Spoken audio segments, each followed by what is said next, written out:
तो स्वागत है आप सभी का हमारे चैनल की एक बिल्कुल ही ब्रांड न्यू नई और लेटेस्ट वीडियो के अंदर, जहां आज की इस वीडियो के अंदर हम बात करने वाले हैं the most anticipated movie of the year Salaar के बारे में। और यकीन मानिए जितना भी लोगों ने इस मूवी के लिए इंतजार किया है उनका वो सारा इंतजार वर्थ इट है। और अगर इस मूवी की बात करूँ तो ये मूवी इतनी कमाल की है कि इसे हम प्रशांत नील की मास्टरपीस मूवी कह सकते हैं, जिसका लेवल बिल्कुल ही KGF और KGF चैप्टर 2 जैसा था। तो इसीलिए आइए आज की इस वीडियो के अंदर हम सलार मूवी के बारे में डिटेल से बात करते हैं और इस मूवी की स्टोरी और इसकी एंडिंग को एक्सप्लेन करते हैं। बट एक चीज मैं आपको यहीं पर बता दूं कि इस मूवी की स्टोरी थोड़ी सी कॉम्प्लिकेटेड है और साथ ही मूवी के अंदर कई सारे ऐसे सीन्स भी हैं जो सीन्स एक्चुअली में कहां पर कनेक्टेड है ये मूवी में काफी आगे पता लगा है। सो इसीलिए मैं आप सभी के लिए इस मूवी की स्टोरी को काफी सिंपल तरीके से एक्सप्लेन करूंगा।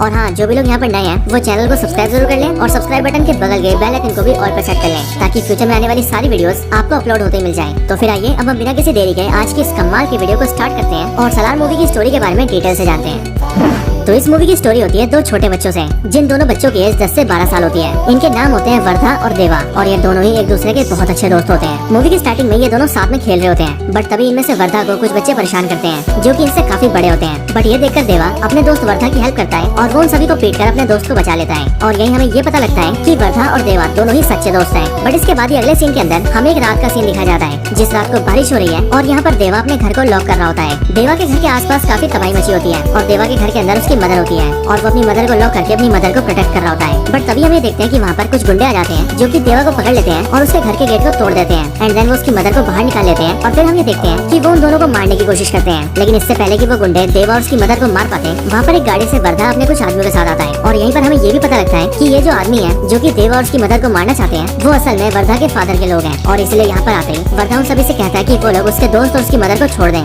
बट वो सारे उससे कहते हैं कि वो लोग सिर्फ कानून पालन कर रहे हैं और कानून उसी के फादर ने बनाया है, सो इसीलिए उन्हें ये करना ही होगा। ये सुनकर वर्धा भी चुप हो जाता है, लेकिन फिर कुछ टाइम बाद ही वर्धा अपने हाथ से एक मोटा सा कड़ा निकालता है और उसे उस गुंडे को दे देता है जो गुंडा देवा और उसकी मदर को मार रहा था। वर्धा उससे कहता है कि मैं एक सरदार हूँ, लेकिन मैं अपनी पावर तुझे दे रहा हूँ और इसीलिए तू इस पावर को इस कड़े के साथ ले ले और मेरे दोस्त और उसकी मदर को छोड़ दे। ये देखकर वो गुंडा ऐसे ही करता है, वो पावर की लालच में वर्धा का कड़ा लेकर पहन लेता है और इसके बदले में वो देवा और उसकी मदर को छोड़ देता है। देवा को ये देखकर काफी खुशी होती है कि उसके दोस्त वर्धा ने उसकी और उसकी मदर की जान बचाई है। बट यहीं पर वर्धा उससे कहता है कि उसके और उसके मदर के लिए ये जगह बिल्कुल भी सेफ नहीं है और इसीलिए हो सकता है कि फिर से उन्हें मारने की कोशिश की जाए। एंड दैट्स व्हाई वो ये चाहता है कि वो दोनों यहाँ से निकल जाएं और किसी दूसरी जगह जाकर रहें, एक ऐसी जगह जहाँ उनकी जान को कोई खतरा ना हो। देवा अपने दोस्त वर्धा की बात मान जाता है और वो अपनी मदर को लेकर वहाँ से जाने लगता है, लेकिन जाने से पहले वो अपने दोस्त वर्धा से एक वादा करता है और वो वर्धा से कहता है कि जिंदगी के अंदर अगर वर्धा को कभी भी देवा की जरूरत हो तो वो बस उसे एक बार बुलाएगा तो वो तभी आ जाएगा। और साथ ही देवा अपने दोस्त वर्धा से ये भी कहता है कि वो उसके लिए पूरी दुनिया तक को मार सकता है, इसीलिए वो देवा की इन बातों को कभी ना भूले। और फिर इसके बाद देवा अपनी मदर के साथ वहाँ से चला जाता है और फिर यहीं पर ही वर्धा अपने दोस्त देवा को एक नया नाम देता है और वो उसे नाम देता है सलार। इसके बाद ही सीन शिफ्ट होता है और हम कुछ बहुत ही खतरनाक गुंडों को देखते हैं। यहीं पर ये लोग किसी की ट्रैकिंग कर रहे होते हैं और तभी ये लोग उसे ट्रैक करके ढूंढ लेते हैं और फिर हमें पता लगता है कि जिसे ये लोग ट्रैक कर रहे थे वो और कोई नहीं बल्कि श्रुति हसन है। ये सारे गुंडे श्रुति हसन का पता लगते ही जल्दी से उसके बारे में अपने सुपीरियर्स को बताते हैं और फिर हम ये देखते हैं कि जो इनके सुपीरियर्स हैं वो बहुत ही बड़े गैंगस्टर्स हैं और वो ना सिर्फ बहुत पावरफुल है बल्कि उनके हाथ में कंट्रोल भी बहुत ज्यादा है। श्रुति हसन के बारे में पता लगते ही वो सुपीरियर गैंगस्टर्स अपने सारे लोगों को ये ऑर्डर्स देते हैं और सबको ये बताते हैं कि ये श्रुति हसन उसकी बेटी है जिसे हम मारना चाहते हैं, यानी कि हमारा दुश्मन। लेकिन अब क्योंकि इसकी बेटी यहाँ इंडिया आ रही है तो इसीलिए इसके इंडिया आते ही हमें इसे उठा लेना है। और फिर इसीलिए ये बोलकर वो सुपीरियर गैंगस्टर्स अपने सारे लोगों को उसकी फोटो ही भेज देते हैं। बट फिर इसी टाइम पर श्रुति हसन के डैड को इस बारे में पता लगता है कि उसकी बेटी इंडिया जा रही है और क्योंकि वो खुद इस टाइम पर न्यूयॉर्क में होता है इसीलिए वो इंडिया में अपने एक आदमी को फोन करता है और उसे कहता है कि वो श्रुति हसन का ध्यान रखे और उसे उसके दुश्मनों से बचाए और उसे किसी तरह से उसे एक आदमी के पास पहुंचा दे, क्योंकि सिर्फ वही है जिसके पास मेरी बेटी सेफ रह सकती है। वो आदमी ऐसे ही करता है, वो श्रुति हसन के इंडिया आते ही उसे जल्दी से किडनैप कर लेता है और उसे सीधा असम ले जाता है और असम में एक स्कूल टीचर के घर पे छोड़ देता है और स्कूल टीचर को ऐसा विश्वास दिला देता है कि वो लड़की एक टीचर है जो कि उसके स्कूल में पढ़ाना चाहती है। और फिर यहीं पर हमें पता लगता है कि वो स्कूल टीचर और कोई नहीं बल्कि देवा की मदर है, यानी कि देवा और उसकी मदर काफी सालों से यहाँ पर रह रहे हैं। और इसके साथ ही यहीं पर एंट्री होती है हमारे हीरो सलार की। अब ये आदमी श्रुति हसन को यहाँ पर इसीलिए लाया होता है क्योंकि श्रुति हसन के फादर को ये पता था कि वो गैंगस्टर जो कि उसकी बेटी को ढूंढ रहे हैं वो पूरे देश में उसकी बेटी को कहीं भी पकड़ सकते हैं, लेकिन एक ही ऐसा आदमी है जो कि उसकी बेटी को बचा सकता है और वो है देवा। और इसीलिए उसने अपनी बेटी को यहाँ पर रखवाया है ताकि वो कुछ दिन यहाँ पर छुप कर रहे और जैसे ही मामला ठंडा हो वैसे ही वो अपनी बेटी को लेकर यहाँ से चला जाए। और फिर इसीलिए श्रुति हसन यहाँ पर एक टीचर बनकर रहने लगती है। लेकिन फिर कुछ ही दिनों बाद उस सुपीरियर गैंगस्टर्स के कुछ गुंडे श्रुति हसन को असम के अंदर भी ढूंढ लेते हैं और इसीलिए वो लोग अपने सुपीरियर्स को ये बात बता देते हैं कि वो लड़की भी असम में छुपी है। इसके बाद इस स्टोरी के दूसरे सीन के अंदर हम एक अंग्रेज को देखते हैं जो कि इंडिया के एक आदमी से डील करता है और उससे ये कहता है कि उसके पास ट्रक भर के गन्स हैं जो कि उसे इंडिया से नेपाल पहुंचाना है, वो भी पुलिस से बच के। और फिर इसीलिए उस अंग्रेज ने जिससे बात की होती है वो आदमी भी सीधा उन सुपीरियर गैंगस्टर्स के गुंडों से बात करता है और उनसे कहता है कि वो इस ट्रक को इंडिया से नेपाल पहुंचाएं। जिसके बाद ही वो सारे गुंडे उस ट्रक के सारे कंटेनर्स के ऊपर एक स्पेशल स्टैंप लगा देते हैं, जो स्टैंप देखने में एक मॉन्स्टर जैसा होता है। और वो लोग अंग्रेज से कहते हैं कि इस स्टैंप को इस पूरे देश के अंदर कोई भी नहीं रोक सकता। और फिर इसीलिए वो लोग उसके ट्रक को ले जाने लगते हैं। थोड़ी देर बाद हमें ऐसा दिखता भी है, क्योंकि जैसे ये ट्रक थोड़ा आगे जाता है वैसे ही बहुत सारे पुलिस इस ट्रक को घेर लेती है। लेकिन जैसे ही पुलिस इस स्टैंप को देखती है वैसे पुलिस भी वहाँ से भाग जाती है और ट्रक को जाने के लिए कहती है। और फिर हमें पता लगता है कि ये स्टैंप जिस भी आदमी का है वो बहुत ही डेंजरस और पावरफुल है, इतना ज्यादा कि उससे पुलिस और सरकार भी डरती है। सुपीरियर गैंगस्टर्स का जो गुंडा इस ट्रक को ले जा रहा होता है उसे ही अपने सुपीरियर्स का फोन आता है, जो लोग उससे कहते हैं कि अभी जो वो ट्रक को नेपाल लेके जा रहा है वो काम वो बाद में करे, लेकिन उससे पहले वो आसाम जाए, क्योंकि वहाँ पर उनके कुछ आदमियों को वो लड़की मिल गई है जिसे वो ढूंढ रहे थे। और इसीलिए वो ये चाहते हैं कि उस लड़की को जल्द से जल्द उनके पास लाया जाए। इसके बाद फिर वो सारे गुंडे मिलकर जल्दी से आसाम जाते हैं और श्रुति हसन को पकड़ लेते हैं। बट इसी टाइम पर देवा और उसकी मदर भी वहाँ पर होते हैं और इसीलिए वो लोग ये देखते हैं कि वो सारे गुंडे मिलकर श्रुति हसन को वहाँ से ले जा रहे हैं। एंड दैट्स व्हाई देवा की मदर देवा से कहती है कि वो जाकर उस लड़की की मदद करें। जिसके बाद देवा अपना असली रूप दिखाता है और वो उन सारे गुंडों को बड़ी जल्दी पीट देता है। साथ ही साथ देवा उस ट्रक के ऊपर भी अटैक कर देता है जिस ट्रक के अंदर स्टैंप वाले कंटेनर्स रखे थे। बट ये देखते ही जिस अंग्रेज का वो सामान होता है वो अपने आदमी से कहता है कि आखिरकार तुमने तो ये बोला था कि इस पूरी कंट्री के अंदर इस स्टैंप लगे कंटेनर्स को छूने की भी हिम्मत किसी में नहीं है, तो फिर आखिरकार ये कौन है जिसने हमारे कंटेनर्स को उड़ा दिया। लेकिन फिर इतना पूछने के बाद ही उसे ये जवाब मिलता है कि जिस आदमी ने इन स्टैंप्स को बनाया है वो आदमी यही है, यानी कि देवा। और फिर यही हमें भी ये पता लगता है कि देवा की हिस्ट्री के अंदर कई सारे बड़े राज छुपे हैं। लेकिन इधर इसी मौके का फायदा उठाकर जो आदमी श्रुति हसन की हेल्प कर रहा था वो उसे एक गाड़ी में बिठाता है और उसे वहाँ से दूर ले जाता है ताकि वो सेफ रह सके। लेकिन वहाँ से थोड़ा आगे जाते ही रास्ते में ही श्रुति हसन उस आदमी से कहती है कि आखिरकार ये सब चल क्या रहा है, मेरी कुछ समझ नहीं आ रहा। आखिर ये गुंडे कौन है जो कि मेरे पीछे पड़े हैं, ये सब मुझे मारना क्यों चाहते हैं, आखिर ये सारे गैंगस्टर्स है कौन और ये देवा कौन है और उसे देवा के पास ही क्यों लाया गया था। श्रुति हसन के इन सारे सवालों को सुनकर वो आदमी उससे कहता है कि वो जानता है कि उसके मन में कई सारे सवाल हैं और इसीलिए वो एक एक करके इन सारे सवालों के जवाब देने वाला है। वो आदमी अपनी कहानी को शुरू करता है और वो श्रुति हसन से कहता है कि इन सब की शुरुआत हजारों साल पहले हुई थी। हजारों साल पहले 3 कबीले हुआ करते थे, जिन 3 कबीलों के नाम थे मन्नार, शोयांग और गरियांग। और वैसे तो इन तीनों कबीलों के लोग डाकू थे जो कि जंगली तरीकों से लूटपाट किया करते थे, लेकिन एक्चुअली में वो बहुत ही पावरफुल और खूंखार भी थे। लेकिन फिर उसके कुछ टाइम बाद ही उन तीनों कबीलों ने मिलकर अपनी एक जगह बनाई और उस पूरी जगह को उन्होंने नाम दिया खानसार। और फिर वो तीनों कबीले मिलकर अपने इस पूरे खानसार शहर को रूल करने लगे। इन सब के दौरान उनकी कई लड़ाइयाँ हुई, जैसे कि बाहरी हमले और अंग्रेजों के हमले। लेकिन उन तीनों कबीलों ने मिलकर हर बार बाहर से आने वाले सभी को मार दिया, यहाँ तक कि अंग्रेजों को भी। और इसीलिए उनकी हुकूमत को कोई नहीं ला पाया। लेकिन जब साल 1947 में देश आजाद हुआ और 1950s और 60s के अंदर देश को लेकर नीतियाँ बनने लगी, तब सरकार ने फैसला लिया कि वो खानसार शहर को रद्द कर देंगे और उस एरिया को अपने कंट्रोल में ले लेंगे। लेकिन फिर जब सरकार ने ऐसा करने की कोशिश की तभी उन तीनों कबीलों में से मन्नार कबीले के हेड ने सरकार के आगे बगावत कर दी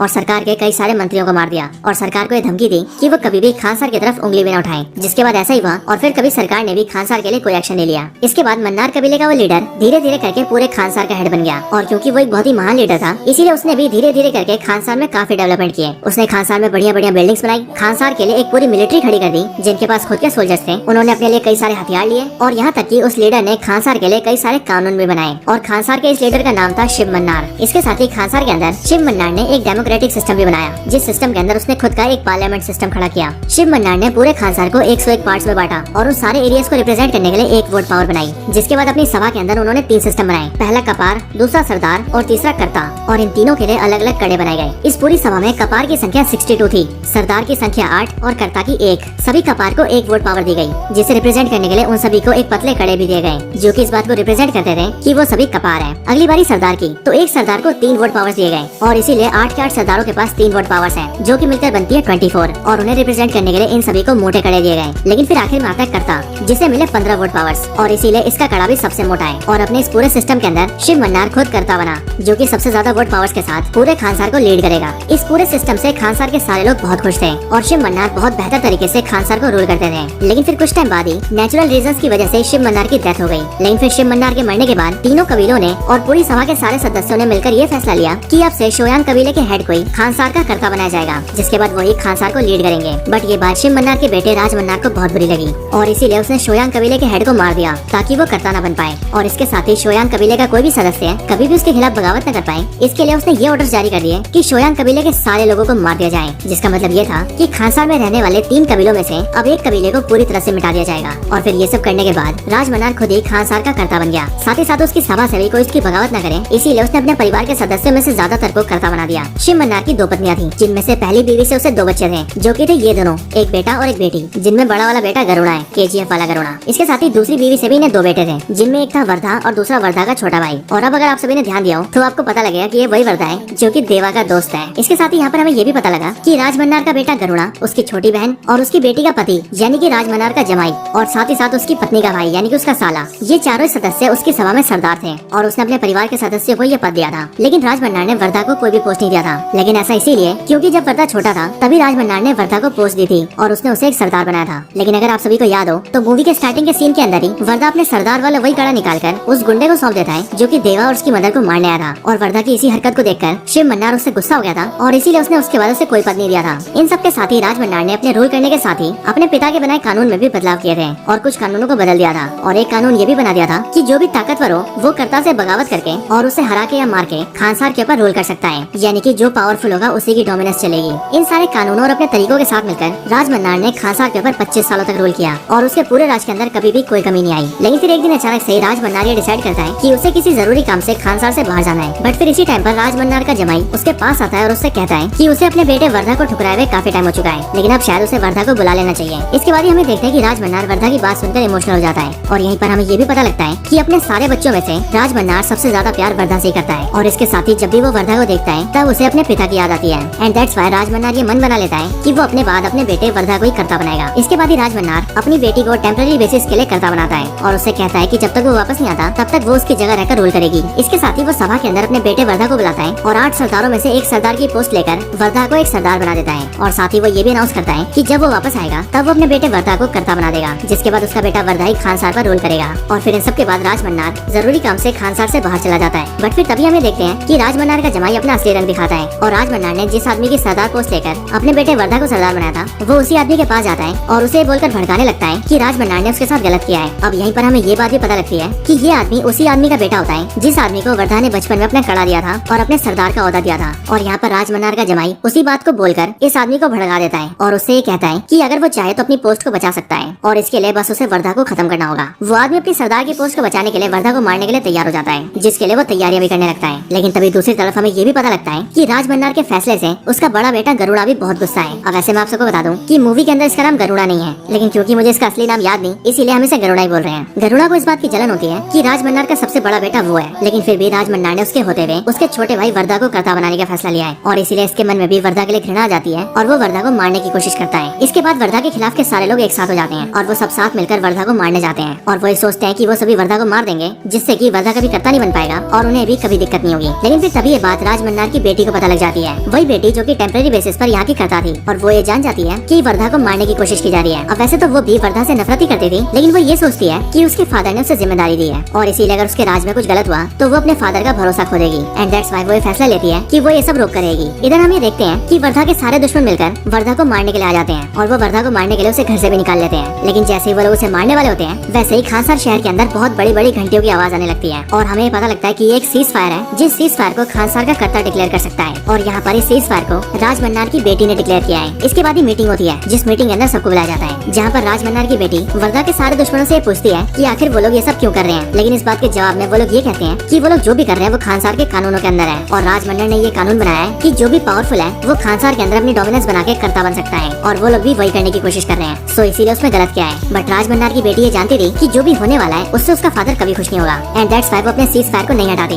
बट इसी के लिए वर्धा के सारे दुश्मन इस बात का प्रस्ताव रखते हैं कि खानसार के अंदर भी वोटिंग सिस्टम है और इसीलिए सीज फायर होगा या नहीं ये वोटिंग से डिसाइड होगा। सो फिर इसीलिए ये बात तय होती है कि आज से ठीक 9 दिन बाद सभा के अंदर वोटिंग की जाएगी, जिसमें अगर ज्यादा वोट इस बात को लेकर आएंगे कि सीज फायर को लागू होने देना चाहिए तो फिर सीज फायर लगा रहेगा, जिसके बाद कोई भी एक दूसरे से झगड़ा नहीं कर सकता। लेकिन अगर ज्यादा वोट इस पक्ष में आएंगे कि सीज फायर को हटा देना चाहिए तो सीज फायर को हटा दिया जाएगा, जिसके बाद कोई भी किसी से भी लड़ सकता है और उसे मार भी सकता है। जब ये बात बिल्कुल तय हो जाती है कि ठीक 9 दिन बाद सीज फायर को लेकर वोटिंग होगी, तभी वर्धा के सारे दुश्मन यानी कि गरुड़ा और बाकी सारे लोग सभा के दूसरे मेंबर्स को अपनी तरफ करने की कोशिश करते हैं, प्यार से या फिर धमकाकर, जैसे मर्जी। लेकिन उन सबका मोटिव यही होता है कि वो किसी भी तरह से ज्यादा वोट्स को अपनी तरफ कर लें ताकि वोट वाले दिन इस बात को लेकर ज्यादा वोट आए कि सीज फायर को हटा देना चाहिए, जिससे कि सीज फायर हट जाए और वो लोग वर्धा को मार सकें। और जब ये लोग ये मेक श्योर कर लेते हैं कि वो लोग वोटिंग्स के अंदर सीज फायर को हटवा देंगे, तभी ये सब मिलकर अपनी खुद की मिलिट्रीज बनाने लगते हैं, क्योंकि as of course Khan sir की जो मिलिट्री है वो खान सर के कर्ता के हाथ में है, यानी कि अभी के टाइम पर राज मन्नार की बेटी के हाथ में और राज मन्नार के आने के बाद राज मन्नार के हाथ में। सो इसीलिए ये लोग खुद के गन्स खरीदते हैं, मिसाइल्स, बॉम्ब्स और एक्सप्लोजिव खरीदते हैं और बहुत सारे देशों के रेबल सोल्जर्स को उठा कर ले आते हैं और उनसे अपनी खुद की आर्मी बनाते हैं, ताकि 9 दिन बाद जब ये लोग वर्धा को मारे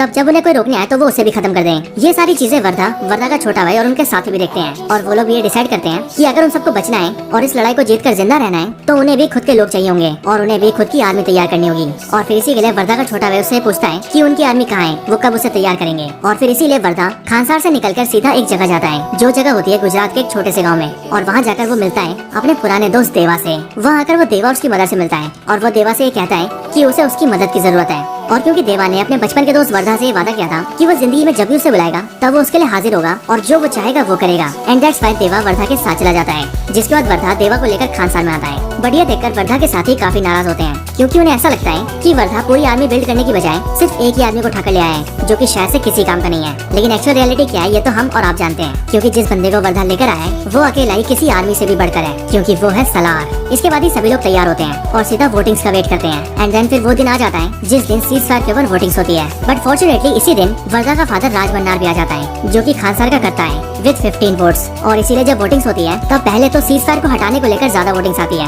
लेकिन फिर जैसे ही राज मन्नार अपना वोट डालता है वैसे ही उसके 15 वोट्स की वजह से पूरी की पूरी वोटिंग्स बराबर हो जाती है। और इसीलिए फिर आखिरी वोट बचता है वर्धा का। एंड साथ ही साथ सब कुछ अब वर्धा पे डिपेंड था कि क्या वो सीज फायर लागू रखना चाहता है या फिर सीज फायर को हटाना चाहता है। वर्धा का फादर राज मन्नार ऐसा सोचता है कि वर्धा सीज फायर लागू रखेगा और उसी के लिए वोट करेगा, ताकि सीज फायर लागू रहने से कोई भी लड़ाई झगड़ा नहीं करेगा और फिर मेरा बेटा वर्धा मेरी जगह लेकर खानसार को नॉर्मली रूल करेगा। लेकिन वर्धा कुछ अलग करता है, क्योंकि वर्धा सीज फायर को हटाने के लिए वोट करता है। और फिर क्योंकि सीज फायर को हटाने के लिए ज्यादा वोट्स आते हैं इसीलिए खानसार के अंदर सीज फायर हटा दिया जाता है। बट ये देखकर वर्धा का फादर राज मन्नार भी काफी शॉक होता है और वो ये सोचता है कि आखिरकार वर्धा ने ऐसा क्यों किया। लेकिन फिर यहीं पर स्टोरी में हम ये देखते हैं कि वर्धा और देवा पहले ये डिसाइड कर चुके हैं कि अब वर्धा और किसी से नहीं डरेगा और अब वो सीज फायर को हटाकर अपने सारे दुश्मनों से लड़ेगा और देवा के साथ मिलकर उस सबका खात्मा कर देगा। इसके बाद प्रेजेंट टाइम के अंदर गरुड़ा और जो भी लोग वर्धा के खिलाफ थे वो सब के सब अपनी टीम और आर्मी को लेकर तैयार हो जाते हैं और जंग की शुरुआत करने लगते हैं। लेकिन इधर अब वर्धा भी देवा के साथ तैयार था। इधर ही वर्धा के ऊपर कई सारे हमले भी होते हैं और उन्हीं हमलों के अंदर वर्धा और देवा मिलकर उन सभी को मारते हैं और खुद की जान बचाते हैं। लेकिन हमें दिख जाता है कि ये तो इनकी लड़ाई की सिर्फ शुरुआत ही है। लेकिन इधर दूसरी तरफ हम ये देखते हैं कि राज मन्नार अपनी बेटी के साथ होता है, बट तभी उसी टाइम पर एक आदमी राज मन्नार पर अटैक कर देता है, जिस अटैक से राज मन्नार बच जाता है और उसे पकड़कर घायल कर देता है। और जब उससे वो पूछता है कि आखिर वो कौन है और उसने उसके ऊपर क्यों अटैक किया, तब वो आदमी राज मन्नार के सामने एक बहुत बड़ा खुलासा करता है। वो राज मन्नार से कहता है कि वो शोयांग कबीले से है,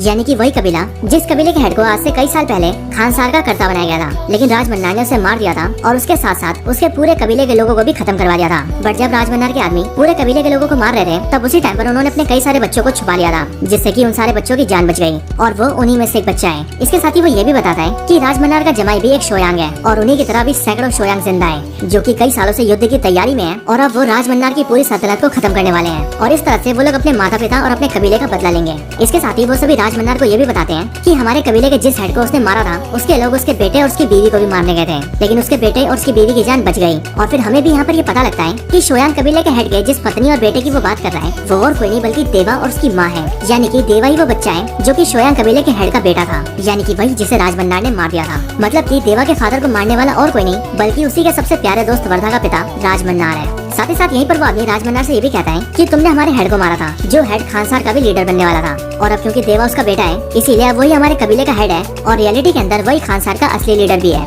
यानी कि खानसार का असली कर्ता। इसके बाद ही राज मन्नार अपनी बेटी से बात करता है और वो बेटी से ये भी कहता है कि वो कुछ टाइम पहले जब खानसार से बाहर गया था तो वो एक बहुत ही जरूरी काम से गया था। असल में उसे एक खबर मिली थी कि खानसार के अंदर से कोई है जिसने बहुत बड़ी मात्रा में गन्स और बॉम्ब्स का ऑर्डर दिया था और इसीलिए वो ये जानता है कि खानसार के अंदर कोई तो है जो कि खानसार में बगावत लाना चाहता है। और फिर यहीं पर हमें पता लगता है कि राज मन्नार जो भी सोच रहा है वो बिल्कुल सही है, क्योंकि खानसार के एक सभा का मेंबर जो कि राज मन्नार के भी काफी करीब है उसने ही खानसार के अंदर बहुत बड़े पैमाने में बंदूकें, मिसाइलें और बॉम्ब्स को इकट्ठा कर लिया है और अब वो भी इस तैयारी में है कि वो खानसार के ऊपर अटैक करें। लेकिन फिर यहीं पर ही ये मूवी एंड हो जाती है। अब हालांकि ये मूवी तो यहाँ पर एंड हो चुकी है, लेकिन इसने अपने पार्ट 2 के लिए और आगे आने वाले सीक्वल्स के लिए बहुत बड़ा फ्यूचर खोल दिया है और अब आगे हम कई सारी बड़ी बड़ी लड़ाइयाँ देखने वाले हैं। सो मेरे अकॉर्डिंग तो यही होगा कि जो भी हम सभी ने सलार पार्ट 1 सीज फायर के अंदर देखा है वो तो इस पूरी फ्रेंचाइजी का सिर्फ एक ट्रेलर था, क्योंकि असली तबाही आगे होने वाली है। सो दोस्तों यही थी वीडियो सलार मूवी की स्टोरी और उसकी एंडिंग के ऊपर। आप सभी को ये वीडियो कैसी लगी मुझे कमेंट्स के अंदर जरूर बताएं और अगर आप सभी का कोई और रिकमेंडेशन हो तो वो भी कमेंट्स के अंदर बता सकते हैं। वीडियो पसंद आई हो तो लाइक करें, चैनल को सब्सक्राइब नहीं किया तो भी सब्सक्राइब करें, वीडियो को शेयर करना चाहते हैं तो ज्यादा से ज्यादा शेयर करें और आप सभी इसी तरह से हंसते और मुस्कुराते रहें। मैं आप सबसे मिलता हूँ ऐसी किसी और बेहतरीन वीडियो में, तब तक के लिए गुड बाय।